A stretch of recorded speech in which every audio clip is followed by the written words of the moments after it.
Pagkadating sa headquarters ng National Bureau of Investigation kagabi, kaagad na sinuri ng doktor mula sa NBI si dating Negros Oriental Representative Arnulfo Arnie Teves Jr.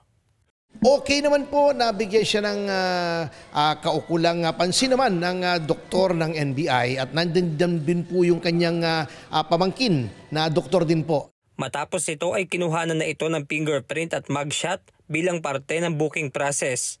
Dumating din sa tanggapan ng NBI ang legal counsel ni Teves na si Atty. Ferdinand Topacio.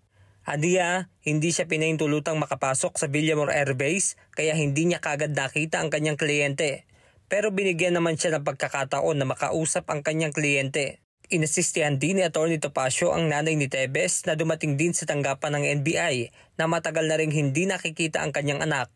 Dinala rin sa NBI ang ilang personal na gamit para sa dating kongresista.